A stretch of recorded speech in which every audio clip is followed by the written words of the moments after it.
சோளம் கம்பு களி ரெடி ஆயிடுச்சு. நம்மளுக்கு தண்ணி வந்து பாதி ஹீட் ஆயிடுச்சு. தேவையான உப்பு போட்டுக்கோங்க. ஒரு ஸ்பூன் எண்ணெய் ஊற்றிக்கோங்க. இப்போ பார்த்தீங்கன்னா மாவை கரைச்சி வச்சுருக்கேன்.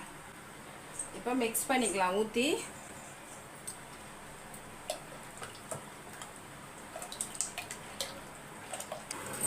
இப்போ ஒரு கப்புக்கு 2 கப்பு தண்ணி வச்சு நம்ம மிக்ஸ் பண்ணி இப்போ கரைச்சி விட்டுட்டோம். இப்போ வந்து அப்படியே வந்து சிம்மில் வச்சு மூடி வச்சுடுங்க. ஒரு 5லேருந்து ஒரு 7 நிமிஷம் கெட்டிப்பட்டு வந்துடும். இந்த அளவு கெட்டியாகும் போதே நம்மளுக்கு வெந்துடும் மாவு. 5 நிமிஷம் வச்சிங்கன்னு வச்சுக்கோங்க சிம்மில், சூப்பராக ரெடி ஆகிடும். இப்போ பாருங்கள், நம்மளுக்கு சூப்பராக களி ரெடி ஆகிடுச்சு. தண்ணி தொட்டு பார்த்தா நம்மளுக்கு ஒட்டக்கூடாது, இது போல் இருக்கணும். இப்போ தண்ணி தொட்டு ஃபுல்லாக நீங்கள் வலிச்சு விட்டு அப்படியே மூடி வச்சுருங்க.